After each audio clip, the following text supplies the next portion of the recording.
Hello dear viewer, I have another modded Skyrim build for you, hopefully slightly simpler than the previous one. This is the Undead Slayer, a character specialized in, well, slaying the undead. It is an interesting, if I may say so myself, crossover between an assassin and a crusader/paladin character types, although in the late game he will also be quite capable of some face-to-face warrior-like combat. The toughest of the Drog will be a joke for you, and all the others will be defeated with ease thanks to some useful Vokrii perks like Harm, which more or less converts healing spells into offensive spells. The build also offers some interesting roleplay opportunities. He starts as a vigilant of Stendarr but becomes increasingly frustrated with the Order's inability to deal with vampires and the general approach he deems to be overly cautious and inadequate, much like Isran, which I think puts him in a right position for a downguard playthrough. But his anger and will to fight does not end at vampires. He lost a love of his life to a necromancer, you see, and so he wants to get rid of the necromancers too, and of the Draugr, and eventually his vengeful spirit leads him to channel his anger against some mortals as well. The ever-growing rage causes him to make some questionable, let's say, decisions, such as assassinating Grelod the Kind in Riften. At this point he already believes that all justice is in his hands. He will eventually destroy the Dark Brotherhood, which of course will contact him after the Grelod situation, but he will keep some of their gear because it is so useful. For the core mechanics of the build we will need a few mods, and here is the list. Vokrii will make our sun spells and the restoration school in general more useful for damage dealing and offense. Some alteration Vokrii perks will also be essential. The mod gives us some perks created specifically for builds like this, I think. Crossover, non-destruction battle mage and or assassin mage builds. However, in the early game we will also use a few low-level spells from Apocalypse Magic of Skyrim for debuffing and offense.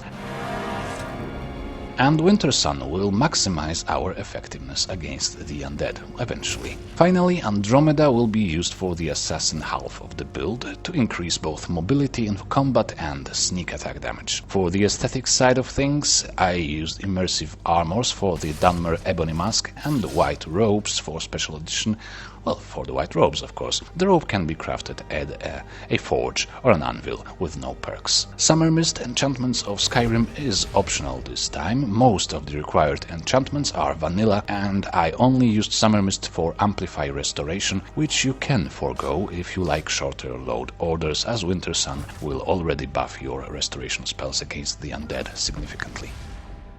Let's start with the race, and I will strongly recommend a High Elf for this one. Not only the racial bonus to Magicka will allow us to focus more on health on level ups, but we will also worship Meridia, who in Wintersun favors High Elves a little bit more than the others, which means we will have access to her final boon a little bit earlier. And High Elves are generally great for crossing Mage playstyle with combat, because their height has a slight impact on their movement speed, which we will further increase with the Standing Stone. Speaking of which, our Standing Stone of choice will be the Shadow, which may be my favorite Andromeda stone. The stone increases your movement speed in combat, which is handy since a lot of the combat style will depend on mobility.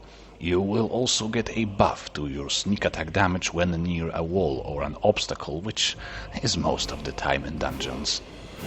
And upon discovering all the Standing Stones, you will get the amazing power of Shadow Step, which teleports you to a nearby enemy at a cost of 50 points of stamina. As we will use the Respite perk in Restoration, stamina is not really a problem for us, but the Shadow Step combines well with the Ghost Walk spell from Apocalypse and the Vokrii version of the Silent Roll. With all these powers unlocked, you will be able to avoid hits, move around the battlefield very quickly, confuse your enemies with near constant teleporting and disappearing, make your enemies lose track of you mid-combat, and generally do a lot of badass looking and confusing things.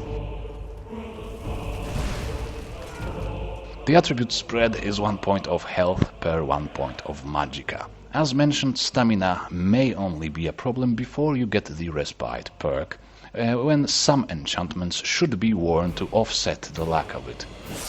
If you want to stay on the safe side early game, you may consider putting up to 5 level ups in stamina early on, but anything more than that would be a waste of levels, I think. The patron deity for our undead hunter is Meridia, but it cannot be your starting deity. I suggest to start the game worshipping Stendarr, which is fitting both for roleplay and game mechanics. As soon as you find the Meridia's beacon, do her quest and become her faithful servant.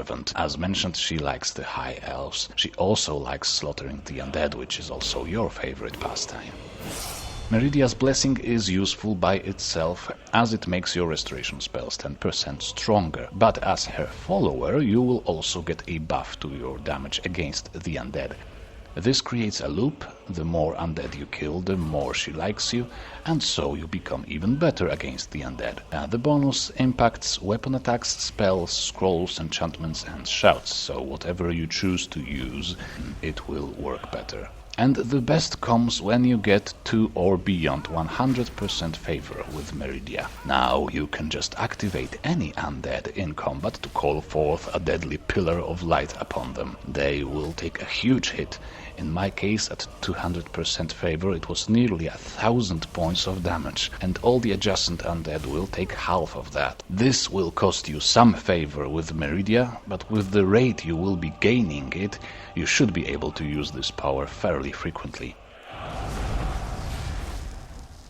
As for the skills, we will rely heavily on restoration and alteration perks and spells. High sneak and one-handed skills will complete the combat style, and some minor investment in illusion will be needed for the easy use of ghost walk and muffle spells, as well as for the quiet casting perk. You may ask why a restoration heavy build only takes the mastery perks up to adept level. Well, it is because the expert level spells we need from this school will be casted automatically at the start of every combat thanks to Okato's recital spell. All other key spells will be of adept level or lower. Once you unlock the harm perk, your healing spells will become a very useful tool of destruction. With some amplify restoration enchantments and the blessing of Meridia, Heal Other was able to heal 180 HP on my friends and deal the same amount of damage on living enemies. Harm is a perk available at skill level 50, and you should prioritize it if you want to fight something else than undead. Then with Sun's Judgment perk, your Sun spells will start dealing damage to all kinds of enemies, not just the undead. This means you will be able to switch to a Destruction Mage combat style with no knowledge of destruction magic. You will have a close-range spell and a long-distance AoE spell, both dealing rather substantial damage. Obviously, you should also aim for the Necromage perk to hurt your sworn enemies even more. The alteration perks are pretty much what you would expect from an armored battle mage character. Take 3 ranks of Alteration Mastery, all the ranks of Magic Resistance, then as soon as you can Okato's Preparation. This will cast your best armor spell on you whenever you enter combat. This means, as with Restoration, that the only expert level spell we are going to need, Ebony Flesh, will be automated and costless, so you don't need the 4th rank of Mastery. Magic Resistance and Alter Self will increase your ability to survive Dragon and Mage attacks. I suggest using Alter Self for health increase, as your magicka is already buffed with the racial bonus. Battle Mage and Runic Weapon perks will make your combat style much more effective, and Sorcerer's Robes will amplify all your spells, like the aforementioned Heal Other, and yes, it will increase the range and damage of Stendarr's aura, which we will use pretty much constantly, especially after Sun's Judgment perk in Restoration is unlocked. In one-handed, take all the mastery perks, but also go up the rightmost branch up to Valorous Charge and Crater Maker. Valorous Charge deals additional damage to high health enemies and as such is a great combat opener. The Undead Hunter doesn't perk any crafting skills, so having all ranks of mastery and some fortify one-handed enchantments will be paramount. The rest of the one-handed perks can be treated with lower priority, because in the early game your main way of dispatching enemies will be sneak attacks anyway. And so in the sneak skill take 3 ranks of mastery, sneak attack only 1 rank of silent movement, silent roll, blind spot and dodge roll. Since the Shrouded Shoes will provide 50% muffle, we only need 1 rank of silent movement to achieve full muffle. Dodge roll gives you the ability to briefly negate all damage, and when combined with the combat movement speed boost of the Shadow Stone and with the teleporting effect of Ghost Walk, you can become quite an annoying and elusive target. To wrap things up, take 1 rank of mastery in illusion and quiet casting. This will allow you to attack your enemies with Vampire's Bane from a safe distance without bringing up any attention. Generally speaking, the perk spread for the Undead Slayer makes him an average assassin early in the game, but after approximately level 30 you become a master assassin, a rather unique and powerful restoration mage and a decent warrior in one person. Now for the items, and obviously the staple of the build will be the Dawnbreaker, which is a powerful anti-undead weapon and a good sword overall. As for the character level you will be when it becomes available, very few weapons can beat Dawnbreaker in base damage. Oddly enough, it also makes it a decent weapon for sneak attack, not counting daggers, of course. Speaking of sneak attacks, we will also need Shrouded Hand Wraps to double our sneak attack damage. With the bonus from the Shadow Stone, you can one-hit sneak kill giants, no problem. Shrouded Hand Wraps can be picked as soon as you enter the Dark Brotherhood's Sanctuary for the first time, and so will Shrouded Shoes, which will give us partial muffle, which is a rather rare enchantment, so it is convenient that there is a fixed location for it in the game. A Ring of Peerless Wielding will be necessary to buff our one-handed damage, and if you play on Legendary difficulty you should probably also use Honed Metal mod to improve your weapon, or at least keep buying and collecting elixirs of the warrior. The Goldor's Amulet will be immensely useful early to mid-game, and in fact I stayed with it for the entire game, as it is a reward for slaying great many Draugr. If you would like to optimize the build a little bit more, you could probably switch to a Necklace of Peerless Wielding as soon as you get additional health from Alter Self perk, and the ability to regain stamina through healing spells granted by Respite. Other than that, you can safely enchant the rest of your items with Amplify Restoration. Unperked enchanting skill only gave me 12% Amplify Restoration per slot, but since I had 1 more slot over the vanilla limit thanks to the Dunmer Ebony Mask and a 10% amplification from Meridia's Blessing, I didn't really feel the need to improve it any further.